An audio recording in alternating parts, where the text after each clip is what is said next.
जी अस्सलाम वालेकुम class. Lecture number 20 हम अपना स्टार्ट करने जा रहे हैं। लास्ट क्लास के अंदर जहाँ पे हमारा लेक्चर ख़त्म हुआ था वो था ये वाला पेज। ठीक है जी, मैंने आपको जो नया टॉपिक हमने स्टार्ट करना है, hypothesis testing for the difference between two population means, उसके मैंने आपको यहाँ पे फार्मूले लिखवाए, 2 जी डिस्ट्रीब्यूशन के, 1 टी डिस्ट्रीब्यूशन का, और साथ में पूल्ड वेरिएंस के मैंने आपको फार्मूले लिखवाए, और इन फार्मूलों को यूज़ करने की जो कंडीशन थी वो उनके सामने उनके लिखे। आज हम अपने इस टॉपिक के क्वेश्चन स्टार्ट करते हैं।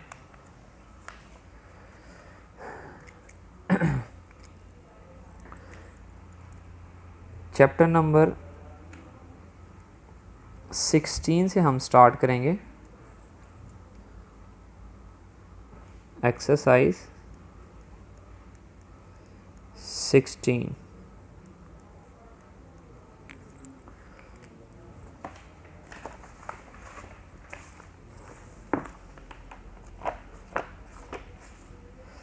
एक्सरसाइज 16 के अंदर क्वेश्चन नंबर 16.22 मैं क्वेश्चन पढ़ने लगा हूँ। A manufacturer suspects a difference in the quality of the spare parts he receives from 2 suppliers. He obtains the following data on the service life of random samples of parts from 2 suppliers. Supplier A, number in sample, means और standard deviation दिया उन्होंने। यहाँ पे इस question के अंदर उन्होंने sample sizes, sample means और सैम्पल स्टैंडर्ड एविएशन दिया है। Test whether the difference between the 2 sample mean is statistically significant at the 1% level of significance. Question number है 16.22।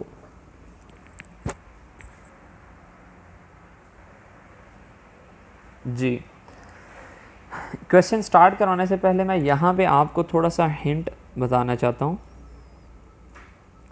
हमारे पास, क्योंकि ये हाइपोथेसिस टेस्टिंग है for difference between 2 population mean, तो इसका हाइपोथेसिस नॉर्मली क्या बनेंगे, μ1 minus μ2 that is equal to 0। μ1 minus μ2 is equal to 0 का मीनिंग क्या है, यहाँ पे there is no statistical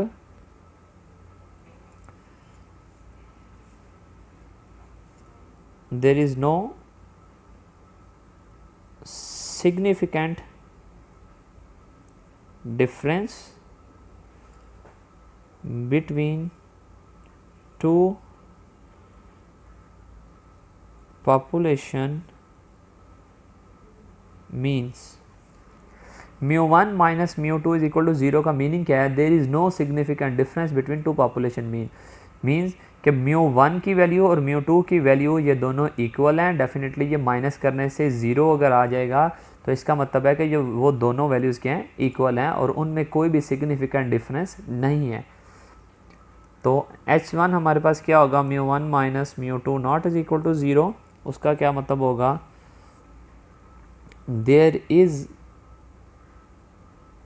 significant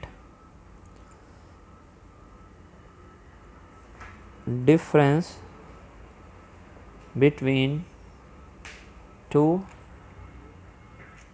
population means।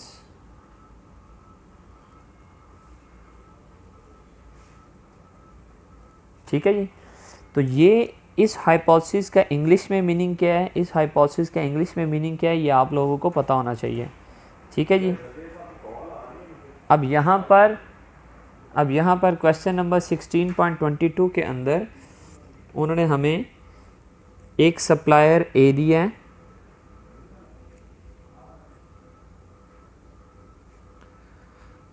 और एक सप्लायर बी दिया है। दोनों की मैं इंफॉर्मेशन सेपरेट लिखता हूँ। सप्लायर ए का सैम्पल साइज N1 की वैल्यू है 50, सप्लायर बी का सैम्पल साइज N2 की वैल्यू है 100। सप्लायर ए का मीन यानी कि x1 बार सैम्पल मीन हमारे पास है 150। सप्लायर बी का हमारे पास मीन जो है वो x2 बार हो जाएगा वो 153 और स्टैंडर्ड डेविएशन हमारे पास S1 सप्लायर ए की 10 और S2 सेकंड सप्लायर की standard deviation sample standard deviation जो कि हमारे पास है जी 5। अब क्वेश्चन के अंदर उन्होंने बोला है test whether the difference between the two sample means is statistically significant at the 1% level of significance. तो हमारे पास हाइपोथेसिस क्या बनेगा, नल हाइपोथेसिस हमारे पास बनेगा μ2 माइनस μ1 इज इक्वल टू 0 और H1 क्या बनेगा μ2 minus μ1 not is equal to 0। यहाँ पे मैंने μ2 माइनस μ1 क्यों किया है, क्योंकि हमारे पास x2 बार 153 है, x1 बार 150 है, तो डिफरेंस के लिए डेफिनेटली हमें लार्जर वैल्यू में से स्मॉलर वैल्यू को माइनस करना पड़ेगा। तो हाइपोथेसिस भी हम उसी फॉर्म में लिखेंगे, ठीक है। सेकंड स्टेप हमारे पास क्या होता है, level of significance. Level of significance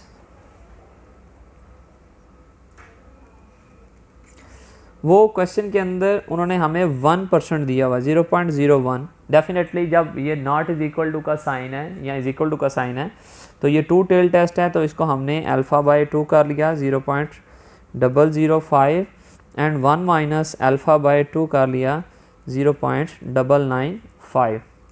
third step हमारे पास क्या होता है जी, टेस्ट स्टैटिस्टिक्स। डेफिनेटली हमारे पास क्वेश्चन के अंदर सिग्मा अननोन है, बट हमारे पास सैम्पल साइज जो है n1 प्लस n2 वो ग्रेटर दैन 30 है, तो z डिस्ट्रीब्यूशन का दूसरा फार्मूला यूज़ होगा, जिसको हम लिखेंगे x2 bar minus x1 bar minus μ2 minus μ1 divided by S1 square over n1 plus S2 square over n2 square root, ठीक है जी। फिर उसके बाद हमारे पास यहाँ पर 4 स्टेप, यहाँ पे मैंने x2 बार माइनस x1 बार क्यों किया है, क्योंकि बेटा डिफरेंस जब भी लेना है तो अगर क्वेश्चन के अंदर स्पेसिफाई नहीं है कि आपने μ1 माइनस μ2 करना है या μ2 माइनस μ1 करना है, तो आपने सैम्पल मीन को देखना है। सैम्पल मीन में जो वैल्यू लार्जर होगी उसमें से स्मॉलर को माइनस करना है, इसलिए यहाँ पे x2 बार माइनस x1 बार किया है, ठीक है। तो 4 स्टेप क्या होता है, critical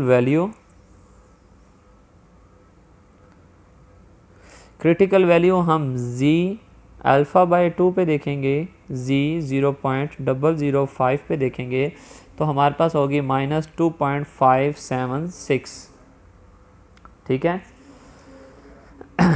z 1 minus alpha by 2 पे देखेंगे, 2 टेल टेस्ट है, z 0.995 पे वैल्यू होगी प्लस 2.576। फिफ्थ स्टेप हमारे पास होगा क्रिटिकल रीजन।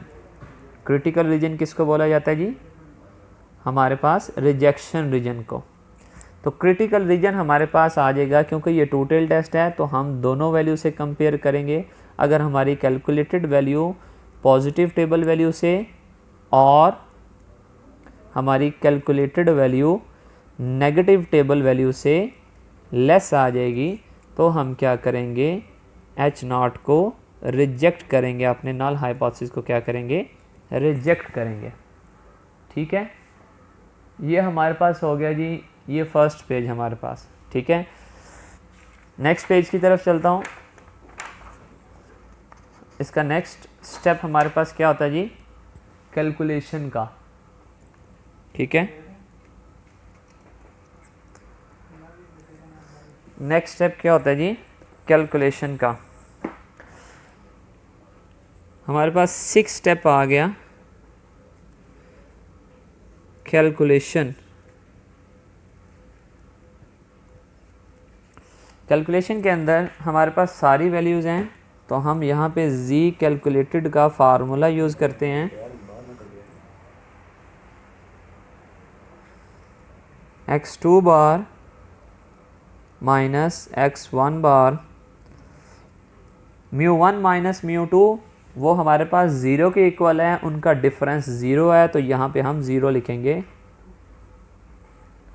स्क्वायर रूट के अंदर हमारे पास s1 square 10 square over n1 s2 square, यानी कि यहाँ पे हमें इसको स्क्वायर करना पड़ेगा, डिवाइडेड बाय n2। तो इसका आंसर देख लेते हैं, हमारे पास क्या आएगा, ऊपर आ जाएगा 3 डिवाइडेड बाय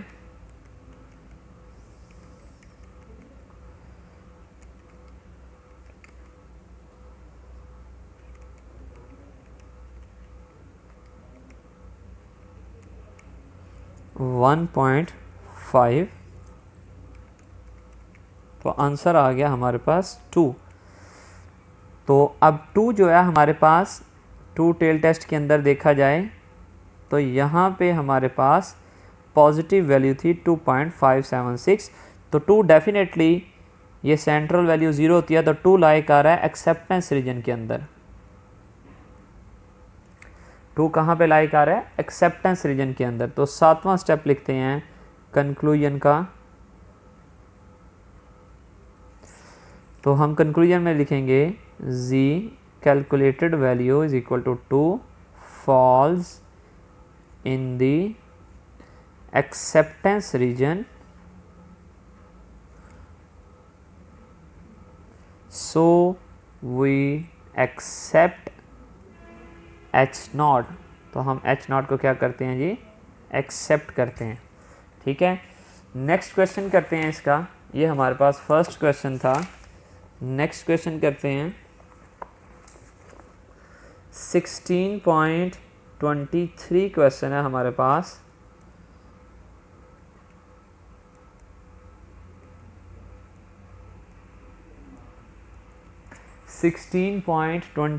क्वेश्चन है हमारे पास, मैं उसको लिखने लगा हूँ। A simple sample of height 6400 Englishman has a mean of 67.85 inches and a standard deviation of 2.56 inches. 6400 Englishman का सैंपल लिया है उन्होंने, हमारे पास इंग्लिशमैन का सैंपल लिया है, n1 उसको बोल देते हैं, वो लिया 6400 का।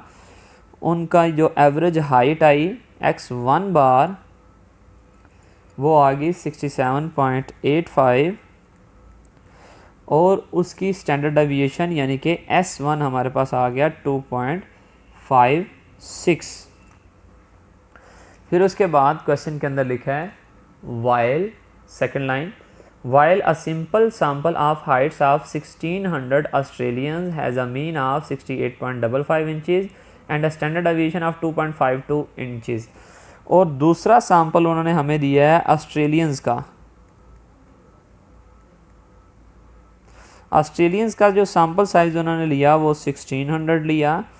उनकी जो एवरेज हाइट आई उसको x2 बार लिख लिया, वो 68.55 आई। और हमारे पास जो उनकी स्टैंडर्ड डेविएशन S2 दी हुई है वो 2.52 दी हुई है।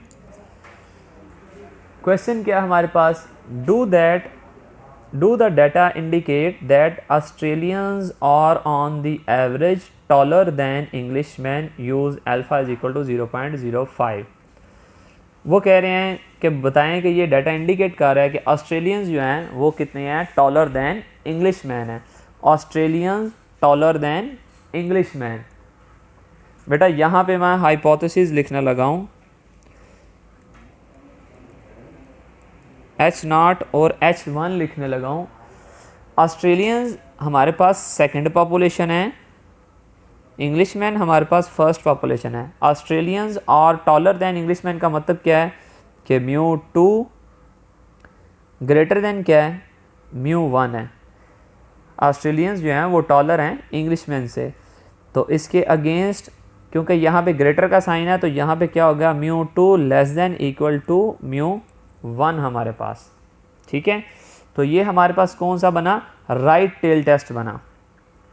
इस हाइपोथेसिस को हम इस तरीके से भी लिख सकते हैं, μ2 minus μ1 less than equal to 0 और μ2 माइनस μ1 ग्रेटर देन 0।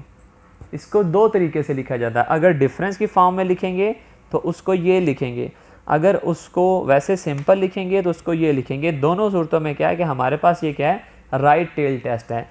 इस हाइपोथेसिस से आपको उसका ये पता चल जाएगा कि उसके डिफरेंस की वैल्यू, ऐसे हाइपोथेसिस में भी डिफरेंस की वैल्यू क्या होती है, 0 होती है।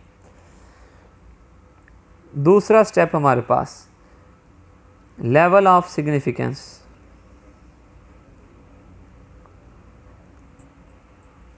लेवल ऑफ सिग्निफिकेंस,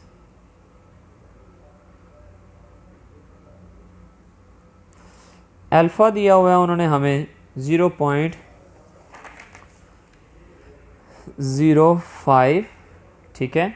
क्योंकि ये राइट टेल टेस्ट है तो हम इसको 1 माइनस अल्फ़ा करते हैं 0.95। थर्ड स्टेप क्या होता है, टेस्ट स्टैटिस्टिक। डेफिनेटली हमारे पास दूसरे वाला जी डिस्ट्रीब्यूशन का फार्मूला लगेगा, क्योंकि हमारे पास सिग्मा अननोन है बट सैम्पल साइज़ क्या है, वो ग्रेटर देन 30 है हमारे पास। तो यहाँ पे क्या होगा, x2 bar minus x1 bar minus μ2 minus μ1 divided by s1 square over n1 plus s2 square over n2 उसका स्क्वायर रूट, ठीक है जी। तो फोर्थ स्टेप क्या होता है, क्रिटिकल वैल्यू। क्रिटिकल वैल्यू हम अल्फ़ा को यूज़ करते हुए लिखेंगे z1 माइनस अल्फ़ा z 0.95 पे वैल्यू होती है 1.645। Fifth step critical region. Right tail test के अंदर क्रिटिकल रीजन एक ही होता है राइट साइड के ऊपर, और वो क्या होता है कि if z calculated is greater than 1.645, यानी कि पॉजिटिव वैल्यू से हमारी कैलकुलेटेड वैल्यू बड़ी आ जाएगी, तो क्या करेंगे हम H0 को रिजेक्ट करेंगे। छठा स्टेप हमारे पास क्या होता है, कैलकुलेशन का। कैलकुलेशन का हमारे पास स्टेप है, तो z calculated is equal to x2 bar minus x1 बार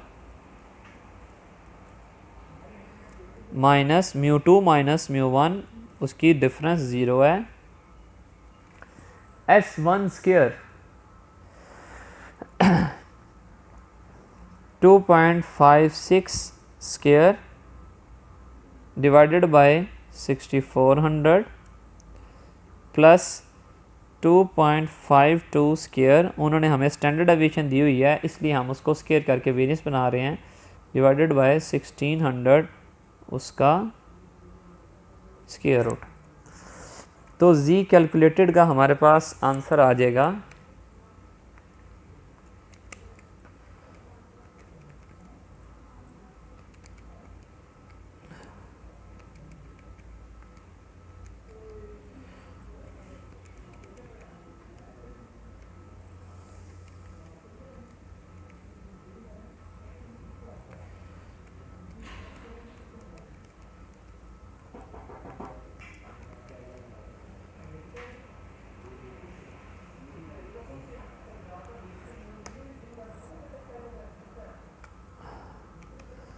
हमारे पास 2.56 स्क्वायर डिवाइडेड बाय 6400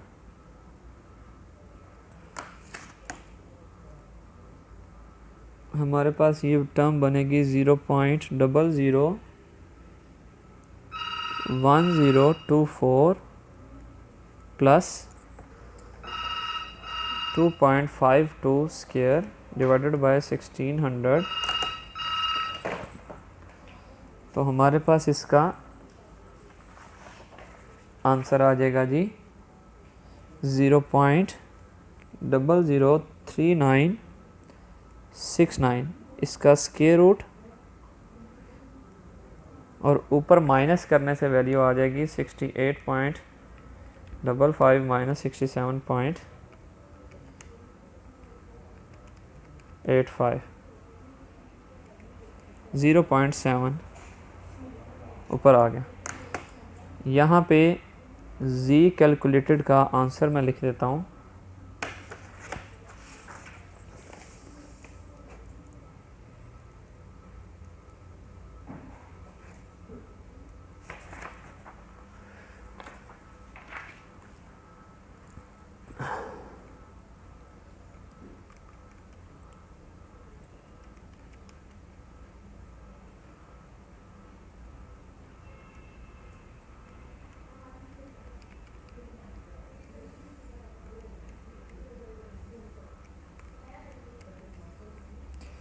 नाइन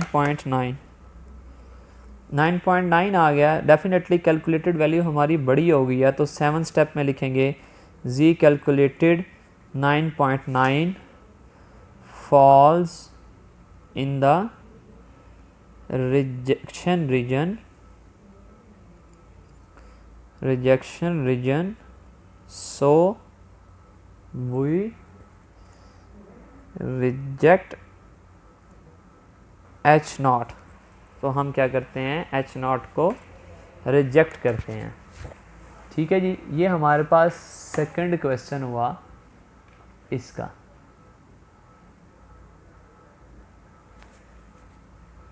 बेटा जी थर्ड क्वेश्चन मैं अपना स्टार्ट करता हूँ।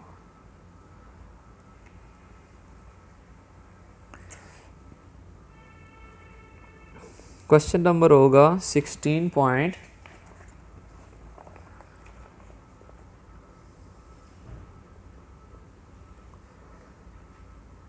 16.23 उसका बी पार्ट। 16.23 उसका बी पार्ट करने जा रहा हूँ।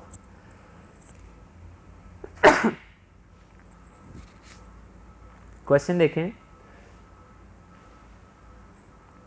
A potential buyer of light bulbs bought 50 bulbs of each of 2 brands। 2 brands हैं, दोनों से उसने कितने बल्ब्स जो बाय किए हैं वो हैं 50, यानी कि N1 भी 50 है और N2 भी 50 है। Upon testing the bulbs he found that brand A has a mean life of 1282 hours with a standard deviation of 80, whereas brand B had a mean life of 1208 hours with a standard deviation of 94 hours। यहाँ तक हमें सारी sample information बता दी गई। Can the buyer be quite certain that the 2 brands do differ in quality? वो ये check करना चाह रहे हैं कि average quality of brand A और average quality of brand B वो डिफरेंट है या वो सेम है। तो इस क्वेश्चन के अंदर हमारे पास उसने ब्रांड A और ब्रांड B की उसने वैल्यूज़ दी हैं। उसने दोनों के 50-50 बल्ब्स दिए, N1 और N2 दोनों 50-50 आए। Mean life of brand A वो कितनी आई, 1282 आवर्स, और उसकी स्टैंडर्ड डेविएशन कितनी आई, स्टैंडर्ड डेविएशन ऑफ 80। फिर मीन लाइफ ऑफ ब्रांड 2 वो कितनी आएगी, 1208 आवर्स, और उनकी स्टैंडर्ड डेविएशन कितनी आई, 94 आवर्स। S2 कितनी आ गई, 94। ये स्टैंडर्ड डेविएशन दी हुई है, तो मैं इसको यहाँ पे स्केयर कर लेता हूँ। यहीं पर 6400 और S2 स्केयर भी कर लेता हूँ, वो है जी 8836। तो फर्स्ट स्टेप लिखते हैं। वो पूछ रहे थे कि quality of the first brand A is equal to the quality of the second brand. Quality of the first brand A is not is equal to the quality of the second brand. इसको difference की form में लिखेंगे तो definitely μ2 को इस side पे ले आएंगे, तो μ1 माइनस μ2 इज इक्वल टू 0 लिखा जा सकता है, और μ1 minus μ2 not is equal to 0 लिखा जा सकता है। यहाँ पे μ1 माइनस μ2 क्यों है? क्योंकि x1 बार लार्जर वैल्यू है, x2 बार स्मॉलर वैल्यू है। ठीक है, तो इसको ऐसे भी लिखा जा सकता है, उस स्टेटमेंट के अकॉर्डिंगली डिफरेंस की फॉर्म में ऐसे भी लिखा जा सकता है। दूसरा स्टेप हो गया लेवल ऑफ सिग्निफिकेंस।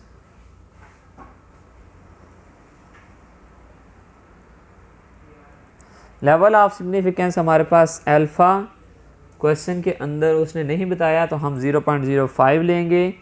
ये 2 टेल टेस्ट है, तो डेफिनेटली हम अल्फ़ा को अल्फ़ा बाय 2 करेंगे 0.025 और 1 माइनस अल्फ़ा बाय 2 करेंगे 0.975। थर्ड स्टेप डेफिनेटली जी डिस्ट्रीब्यूशन का दूसरा फार्मूला यूज़ होगा, क्योंकि यहाँ पे सैम्पल स्टैंडर्ड डेविएशन दी हुई है, पॉपुलेशन स्टैंडर्ड डेविएशन नहीं दी हुई, और सैम्पल साइज़ भी ग्रेटर दैन 30 है हमारे पास। तो x1 bar minus x2 bar minus μ1 minus μ2 over s1 square over n1 plus s2 square over n2 उसका स्क्वायर रूट। फोर्थ स्टेप बेटा यहाँ पे क्या होता है जी, क्रिटिकल वैल्यू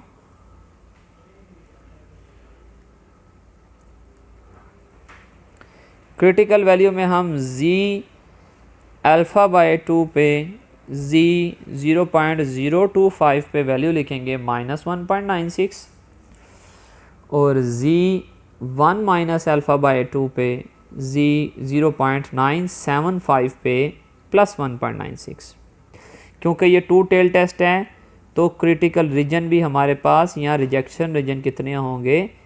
2 होंगे। हम पॉजिटिव वैल्यू के साथ ग्रेटर का sign, if z calculated value becomes greater than 1.96 और if z calculated value becomes less than 1.96 then we reject h0। ठीक है, छोटा स्टेप क्या होता है बेटा कैलकुलेशन का? कैलकुलेशन के अंदर हम z कैलकुलेटेड वैल्यू लिखते हैं, यहाँ पर z कैलकुलेटेड वैल्यू लिखते हैं, तो हमारे पास आएगा x1 bar minus x2 bar minus μ1 minus μ2 का difference 0 divided by s1 square 6400 over n1 plus 8836 over n2। तो हमारे पास यहाँ पे आ जाएगा आंसर आ जाएगा 6400 divided by 50 plus 8836 divided by 50 square root 1282 minus 1208 4.23 z calculated हमारे पास आ गया 4.23। पॉजिटिव वैल्यू से देखी जाए तो ये 1.96 से ग्रेटर आ गया है, और ग्रेटर आने का मतलब क्या है कि वो रिजेक्शन रीजन के अंदर फॉल कर गया है। 1.96 जो हमारे पास अपर लिमिट है, उस अपर लिमिट से वैल्यू हमारी बड़ी आ गई है, तो वो रिजेक्शन रीजन में चली गई है। So z calculated is equal to 4.23 falls in the rejection region, so we reject h0। ठीक है बेटा जी, ये हमारे पास आपके पास ये वाला क्वेश्चन, थर्ड क्वेश्चन इसका। ठीक है जी, तो आज के लेक्चर के अंदर मैंने आपको 3 क्वेश्चन करवाए हैं। Hypothesis testing for the difference between 2 population means का बेटा इसके मैंने आपको ये जो मैंने आपको हिंट बताया है कि बेटा difference μ1 minus μ2 is equal to 0 को क्या बोलते हैं हम? There is no significant difference between the 2 population mean, मतलब कि पॉपुलेशन मीन फर्स्ट और पॉपुलेशन मीन वैल्यूज़ इक्वल हैं, इसलिए उनका डिफरेंस क्या है? 0 है। और यहाँ पे क्या लिखा जा सकता है, there is significant difference between two population mean which mean the both population means are not equal. ठीक है, इसके अलावा मैंने आपको ये बताया कि बेटा डिफरेंस के लिए, ये मैं पहले भी इसको डिस्कस कर चुका हूँ कि डिफरेंस के लिए आप अपनी सैम्पल इन्फॉर्मेशन में से देख लेते हैं, अगर x2 बार बड़ा है तो आप x2 बार माइनस x1 बार करेंगे, अगर x1 बार बड़ा है तो आप x1 बार माइनस x2 बार करेंगे, और इसी के अकॉर्डिंगली आप अपना हाइपोथेसिस भी लिखेंगे μ2 माइनस μ1 या μ1 माइनस μ2। थैंक यू बेटा जी, अल्लाह हाफिज़। नेक्स्ट लेक्चर में हम इसी अपने टॉपिक को कंटिन्यू करेंगे। Thank you.